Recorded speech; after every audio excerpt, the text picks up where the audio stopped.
ரத்தம் வரலன்னு சொல்லி டைவர்ஸ் கேட்கிறாராம் ஹஸ்பண்ட். மேரேஜ் பண்ணி ஃபர்ஸ்ட் நைட்ல ப்ளீடிங் வரல. கல்யாணத்துக்கு முன்னாடி நீ வேற யார் கூடயோ தொடர்புல இருந்தியா? அப்படின்னு சந்தேகப்பட்டு டைவர்ஸ் கேட்கிறாராம் அப்படின்னு ஒருத்தவங்க வந்து கமெண்ட் போட்டுருக்காங்க. அக்கா என் புருஷன் என் கூட இருக்கும்போது உனக்கு ரத்தமே வரல அப்படின்னு கேட்கிறாரு. எனக்கு ரத்தம் வராதுக்கு நான் என்னக்கா பண்ணுவேன்? இந்த மாதிரி ஒண்ணு இருக்குன்னே எனக்கு தெரியாது. ஒரு டைவர்ஸ் கேட்கிறாரு. எனக்கு ஆதரவா ஏதாவது ஒரு பதில் சொல்லுங்க அப்படின்னு சொல்லி கேட்டிருக்காங்க. அந்த காலத்துல வந்து சின்ன வயசு பெண்கள கல்யாணம் பண்ணாங்க. வயசுக்கு வரக்கு முன்னாடியே கல்யாணம் பண்ணாங்க. அந்த காலத்து பெண்கள் வந்து கால வந்து இப்படி குறுக்கி தான் இப்படி கால குறுக்கியே தான் உட்கார்ந்திருப்பாங்க. மணவரையில அப்ப தாலி கட்டினதெல்லாம் நீங்க பார்த்திருப்பீங்க அந்த காலத்துல. அப்படி குறுக்கியே உட்கார்ந்ததுனால அந்த வெஜைனல சுத்தி ஒரு எலாஸ்டிக் தன்மை, ஒரு கேரி பேக் மாதிரி ஒரு எலாஸ்டிக் தன்மை இருக்கும். அத நம்ம கால அகட்டி ஃப்ரீடமா உட்கார்ந்தாலே லூஸ் ஆயிடும். அதுலயும் இந்த காலத்து பெண்கள்லாம் வந்து 25க்கு வயசுக்கு மேல சம்பாதிச்சு சேஃப்டி பண்ணிட்டு கல்யாணம் பண்ணுவோம்னு லேட் மேரிடா பண்றாங்க. அதுவும் இல்லாம இப்ப இந்த காலத்து பெண்கள் வாக்கிங், ஜாக்கிங், எக்சர்சைஸ், ஜிம்முக்கு பஸ் ஏறி ஓடுறாங்க. நல்ல ஃப்ரீடமா உட்கார்றாங்க. அதனால வந்து மேரேஜ் பண்ணா ஃப்ரெஷ்ஷா உள்ள பொண்ணுங்களுக்கு தான் ப்ளீடிங் வரும்.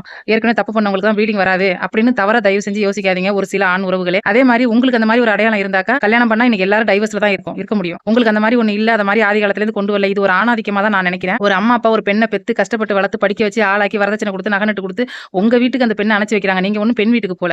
அப்படி நம்பிக்கையோட அம்மா அப்பா கனவுகளோட ஒரு பெண் கனவோட உங்க வீட்டுக்கு வரும்போது காதல தான் எதிர்பார்ப்பா. நீங்க இப்படி சந்தேகப்பட்டு டிவோர்ஸ் கேப்பீங்க நான் எதிர்பார்த்து வருவா. தயவு செஞ்சு நிறைய ஆண்களுக்கு பெண் கிடைக்காம ஒவ்வொரு ஆணும் இங்க தவிச்சுக்கிட்டு ஏங்கிட்டு இருக்காங்க. ஆனா நீங்க வர பெண்ணை அலட்சியப்படுத்துறீங்க. இதெல்லாம் ஒரு காரணம் காட்டி தயவு செஞ்சு டைவர்ஸ் கொடுக்காதீங்க. இந்த காலகட்டத்துல ஒரு பெண்ணுக்கும் அந்த மாதிரி எல்லாம் வராது. அந்த காலத்துல 13, 14 வயசுல பண்ணாங்க. கால குறுக்கியே உட்கார்ந்திருந்தாங்க. அதனால வந்துச்சு. இதை போய் இந்த காலத்துல எதிர்பார்க்கறீங்க. எந்த காலத்துல நீங்க எல்லாம் இருக்கிறீங்க?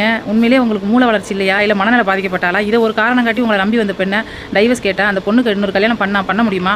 அப்படியே பண்ணாலும் அந்த வாழ்க்கை நல்லா இருக்கும்.